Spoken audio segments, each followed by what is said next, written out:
ये कहानी है एक ऐसी गॉडेस की जिसके जन्म के वक्त ही उसकी खुद की माँ ने उसकी गॉड वेसल्स को क्लोज कर दिया।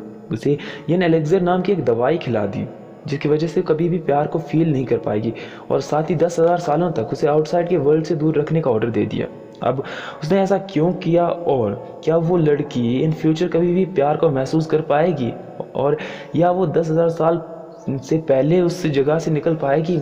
तो ये सब जानने के लिए कहानी में बने रहिएगा और वीडियो को अंत तक ज़रूर देखिएगा।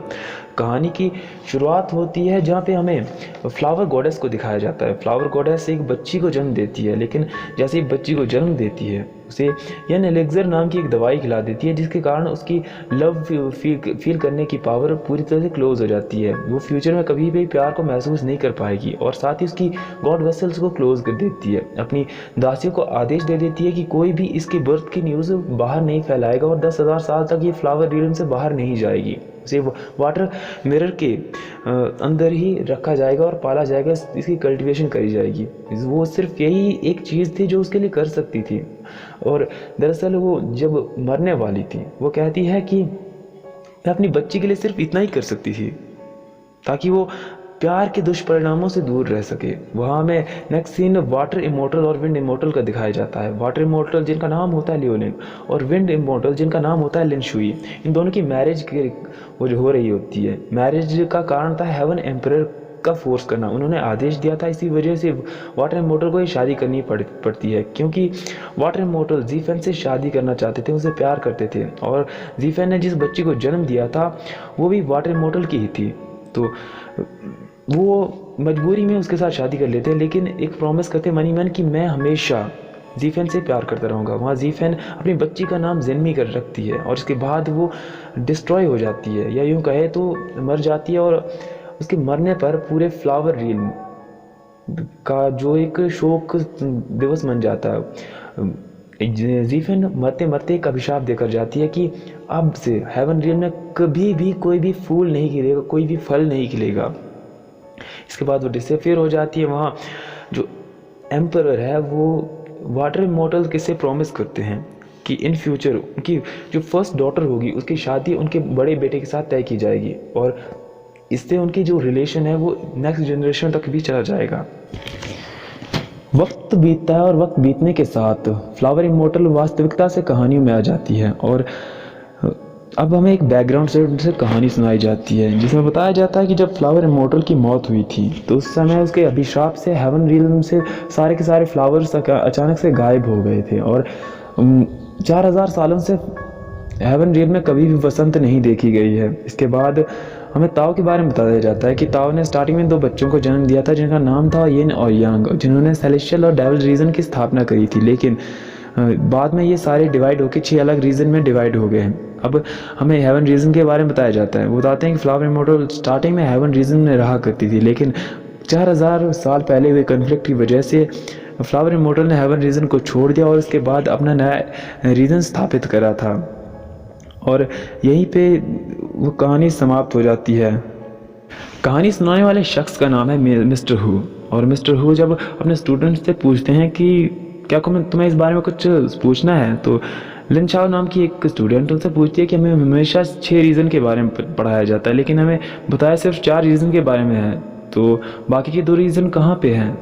मिस्टर हु कहते हैं किताब की रचना को समझना इतना ज़्यादा आसान नहीं है। इसके बाद हमें खराटे की आवाज़ सुनाई देती है। दरअसल ये जिन्मी होती है जो क्लास के बीच सो रही थी। अब मिस्टर हाउ से जगाने की हर मुमकिन कोशिश करते हैं, लेकिन वो नहीं जागती है। वो कहती है क्या डिनर टाइम हुआ? जब वो मना करते हैं तो उस जिम्मी दोबारा से सो जाती है। इतने वहाँ पर चीफ पियोनी आ जाती है और उसे अपने मैजिक से नीचे गिरा देती है। अब चीफ पियोनी को सामने पाकर जिम्मी कहती है कि तो चीटिंग है ना आज महीने की फर्स्ट डेट है, ना ही 15, तो आज आप कैसे आ गई? अब क्योंकि जो पास्ट फ्लावर इमोर्टल थी उनकी डेथ एनिवर्सरी थी, इसी वजह से चीफ पियोनी वहाँ पे आई थी ताकि उनकी कब्र पर जाके उन्हें श्रद्धांजलि दी जा सके। लेकिन जो जिमी है वो इस बात को नहीं समझती है, क्योंकि उसमें जो फीलिंग्स नाम का कीड़ा है वो पहले ही मर चुका है, क्योंकि ये एलेक्जर उसकी फीलिंग्स को कंट्रोल कर लेता है। खैर अब हमें नेक्स्ट सीन दिखाया जाता है कि चीफ पियोनी जिमी की कल्टीवेशन को चेक करती है, लेकिन वो काफ़ी वीक थी, वो छोटे मोटे स्पेल भी नहीं कर पाती थी। नेक्स्ट हमें हेवन का सीन दिखाया जाता है। स्वर्ग की रानी ने अपने बेटे की हिफाजत के लिए सैनिकों को रखा था, तो क्योंकि उसका बेटा निर्वाण की स्टेज तक पहुंचने वाला था और ये उसका फाइनल स्टेप है, और इसी वजह से उसके बेटे यानी कि चिव पैलेस के उत्तराधिकारी जिसका नाम होता है शुजांग, उसकी हिफाजत करने के लिए और कड़ी सिक्योरिटी बना दी जाती है। वहाँ जिमी की कल्टीवेशन काफ़ी वीक थी, इसलिए मिस्टर हु और लिन चाओ उससे कहते हैं कि तुम्हें और ज़्यादा मेहनत करनी होगी, अदरवाइज चीफ पियोनी तुम्हें इस तरह से हमेशा पनिश करती रहेंगी। नेक्स्ट हमें दिखाया जाता है कि चीफ पियोनी जिमी को ले जाकर फॉर्मर जो फ्लावर इमोर्टल है उनकी कब्र पर ले जाती हैं। अब वहाँ जाने के बाद वो स्टार्टिंग में जिमी को आगे बुलाती है। ये देखने के बाद बाकी की सारी जो फ्रूट स्पिरिट्स थी वो हैरान हो जाती है कि आखिर ये इसने ऐसा क्या गलती कर दी, इसे आगे बुलाया जा रहा है। दरअसल उन्हें लगता था कि वो एक ग्रिप स्पिरिट है, इसी वजह से वो समझ नहीं पाते हैं। दरअसल जिमी की वास्तविकता सिर्फ कुछ ही लोग जानते हैं, जिनमें मिस्टर हु और चीफ पियोनी उसके 2 असिस्टेंट हैं, वही उसकी बर्थ की असली वजह जानते हैं। अदरवाइज बाकियों को लगता है कि वो एक ग्रेप स्पिरिट है जिसने लॉन्ग कल्टीवेशन के बाद इंसानी फॉर्म हासिल करी है। अब जैसे ही वो उसे सल्यूट करती है, इसके बाद फ्लावर्स की वर्षा होने लगती है। नेक्स्ट हमें सीन दिखाया जाता है एक आदमी का जो नदी किनारे बैठा था। दरअसल ये रैट इमोर्टल था और उसे एक रेड कपड़े में आदमी आता है और उसे न्यूज़ देता है कि शुजांग की जो कल्टीवेशन है वो निर्वाणा स्टेज तक पहुंचने वाली है, उसे सिर्फ 24 घंटे का वक्त बचा है। न्यूज़ देने के बाद रैट इमोर्टल वहाँ से चला जाता है। नेक्स्ट हमें सीन दिखाया जाता है। अब जिमी पर चीफ पियोनी ने एक छोटा सा स्पेल यूज़ करा था जिसकी वजह से वो फ्रीज हो चुकी थी, वो वहाँ से हिल नहीं सकती थी। अब टास्क यही था कि जिमी को खुद इस स्पेल से खुद को छुटकारा पाना होगा, लेकिन जो लिन चाओ है वो उसके पास रुकती है। वो कहती है कि मैं तुम्हारी बेस्ट फ्रेंड हूँ तो मैं तुम्हारा साथ दूंगी, लेकिन जैसे इसकी मदर का बुलावा आता है वो ये कह के चली जाती है कि माँ मुझे बुला रही है। अब माँ नाम सुनते ही उसे समझ नहीं आता कि ये चीज़ क्या है, उसे पता ही नहीं है कि माँ होती क्या है। इसके बाद वो स्पेल यूज़ करने लगती है जिसकी वजह से वो एक स्नेक स्पिरिट को बुला लेती है। दरअसल वो उसे पूछी कह के पुकारती है और वो स्नेक स्पिरिट जिमी को यानियो कह के पुकारता है। दोनों काफ़ी ज़्यादा अच्छे दोस्त थे क्योंकि पास में एक बार पूजी ने उसकी जान बचाई थी शुआंची नाम के एक हैवान से, जो कि एक ईवल एंशिएंट स्पिरिट है जो कि काफ़ी ज़्यादा पावरफुल है और जिससे बचना नामुमकिन है। और इसी दौरान उसकी एक दोस्त जिसका नाम है रानरो, उसकी डेथ भी हो जाती है। तो वो दोनों काफ़ी ज़्यादा हंसी मजाक करते हैं, पूची से बंधन से आज़ाद करता है। अब जो जिमी है वो कहती है कि मैं तुम्हारी इस हेल्प के लिए रीपे करना चाहती हूँ, अपने 100 साल की कल्टीवेशन उसे देना चाहती है। लेकिन पूजी कहता है कि तुम्हारी कल्टीवेशन चाहिए किसको, तुम एक छोटे से स्पेल को ब्रेक नहीं कर पाती हो, तो मैं तुम्हारे स्पेल का क्या करूँगा।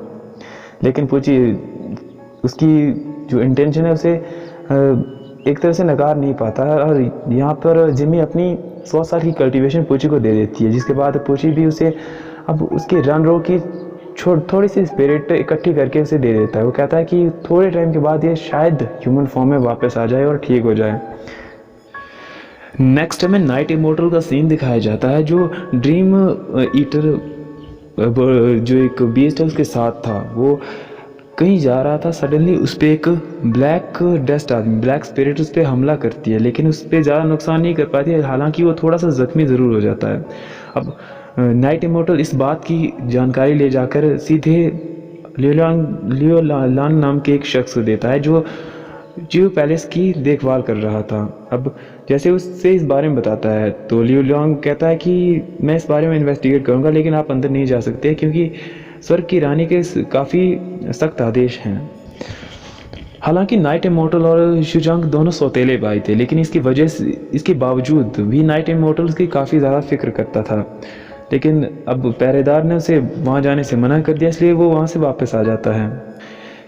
इसके बाद हमें नेक्स्ट सीन दिखाया जाता है। फायर इमोर्टल यानी शुजांग अब अपनी कल्टीवेशन पूरी करके बाहर आ जाता है, लेकिन सडनली एक अलग सी स्पिरिट उस पर हमला कर देती है। दरअसल ये वाटर स्पेल था जो कि काफ़ी ज़्यादा स्ट्रॉन्ग स्पेल है और इसी वजह से वो आसमान से सीधा नीचे गिरने लगता है और सीधा जाके वो वाटर बैरियर को तोड़ता हुआ फ्लोर रील में घुस जाता है। अब जिमी वहाँ बैठकर रोरो से बात कर रही थी ने उसे लगता है कि शायद कोई उल्का पिंड उसकी ओर गिर रहा है, तो वो एक विश मांगती है। लेकिन जैसे ही उसके पास वाले एक गार्डन में वो गिरता है तो उसे देख के अजीब लगता है और वो क्यूरियोसिटी के बस उसे देखने के लिए चली जाती है। वहाँ जाके जैसे देखती है तो उसे एक पक्षी मिलता है जो पूरी तरह से जला पड़ा है। अब वो उसे निकालती है, चेक करती है कि ये ज़िंदा या मर गया। अब उसे पहचानने की कोशिश करती है कि ये क्या चीज़ है। फाइनली वो कंक्लूज़न पे ये आती है कि वो एक कौवा है, तो उसे वो दबा देती है मिट्टी के अंदर और उस पर थोड़ा थोड़ा पानी डाल देती है। और ऐसा लगता है कि जैसे फ्रूट्स को उगाया जाता है उसी तरह से हम पक्षियों को भी ठीक कर सकते हैं। लेकिन उसके ये सारे मेथड्स फायर इमोर्टल पर काम करने वाले नहीं थे। वहाँ स्वर्ग में जैसे ही फायर इमोर्टल के गायब होने की खबर स्वर्ग के राजा को मिलती है तो उनके पैरों तले ज़मीन खिसक जाती है। वो उसे इन्वेस्टिगेट करने के लिए कह देते हैं। अब नेक्स्ट हमें सीन दिखाया जाता है जिमी जो कि उस मतलब क्रो के पास आती है, यानी कि फायर इमोर्टल के पास आती है। उसे ऐसा लगता है कि ये छोटा सा कौवा है और जिसे मिट्टी में दबा दिया था ताकि वो ग्रो कर सके और अच्छे से कल्टीवेट कर सके। लेकिन जब वो कोई रिस्पांस नहीं आता है तो वो काफ़ी परेशान हो जाती है। वो 100 साल की स्पिरिट वाला एक हनी उसे खिला देती है, जिसकी वजह से उसके अंदर एनर्जी थोड़ी ट्रांसफ़र तो होती है लेकिन उसमें कोई बदलाव नहीं आता है, वो होश में नहीं आता। इसी वजह से अब जिमी को एक आइडिया आता है कि क्यों ना उसे पका के खा जाए, तो वो उसे निकालती है और एक पत्ते पे रख देती है। साथ ही वहाँ से वापस जाती है ताकि किचन में जाके कुछ नुकीली चीज़ ला सके, जिसकी वजह से मदद से उसे काट सके और छोटे छोटे पीसेस में कर सके, और जिसकी वजह से वो किचन में काफ़ी तोड़फोड़ करती है। लेकिन जैसे वापस आती है वो छोटा सा कौवा एक बड़े से मर्द के रूप में बदल चुका था, जिसे देखकर उसे काफ़ी बुरा लगता है। वो कहती है कि तुम इतने बड़े क्यों हो गए, अब मैं तुम्हें खाऊंगी कैसे। और इस वजह से वो काफ़ी परेशान उसे चेक करने लगती है। उसे लगता है कि उसका कोई पार्ट डैमेज है, तो वो डैमेज पार्ट से अब शुरुआत करने वाली थी। वो चाकू से जैसे इस पर वार करने वाली थी। चाकू की जो चमक है जिसकी वजह से फायर इमोर्टल जाग जाता है और ख़ुद की रक्षा कर लेता है। अब जिमी को औरत मर्द का भेद तो पता था नहीं, तो वो उसे कहती है कि तुम्हारी बॉडी का एक पार्ट काफ़ी ज़्यादा डैमेज है तो मैं उसे रिमूव कर देती हूँ। लेकिन फायर इमोर्टल कहता है कि क्या तुम्हें औरत और मर्द के भेद का पता नहीं है, तुम अपनी लिमिटेशन नहीं जानती हो क्या। लेकिन जिमी को इस बारे में कुछ भी पता नहीं था। इसके बाद वो कहता है कि इसमें तुम्हारी कोई गलती नहीं है, तुम अनसिविलाइज्ड सोसाइटी से बिलोंग करती हो। वो रात को वहीं रेस्ट करता है। अगली सुबह जब बाहर आता है तो जिमी उसे बुलाती है कि भाई ब्रेकफास्ट रेडी है। जैसे ब्रेकफास्ट के लिए वो चेक करता है तो उसमें काफ़ी ज़्यादा केंचुए थे।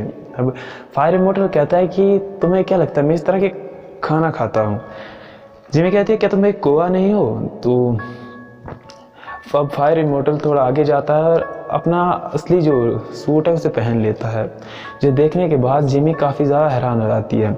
अब वो जिमी से पूछता है क्या यहाँ पे आसपास कोई ताज़े जल का तालाब है। तो जिमी उसे एक पॉन्ड पे ले जाती है और वहाँ पर वो अपने मैजिक से एक कप में पानी भरता है उसे पीने लगता है। जिमी कहती है कि इस तरह का मैजिक स्पेल तो चीफ फियोनी और मिस्टर हू भी नहीं कर पाते, तुमने इस तरह का मैजिक स्पेल कहाँ से सीखा है। अब वो जो फायर इमोर्टल है उस पानी को पी ही रहा था, इतने में जिमी अपने पाँव से जूते निकालती है और उस तालाब में अपने पाँव धोने लगती है, जिसपे फायर इमोर्टल काफ़ी शॉक्ड हो जाता है। और इसी के साथ एपिसोड फर्स्ट यहाँ पे समाप्त हो जाता है। आगे के एपिसोड देखने के लिए चैनल में बने रहिएगा और वीडियो को लाइक कर देना ताकि आगे की वीडियोज़ आपको कंटिन्यूली मिलती रहे।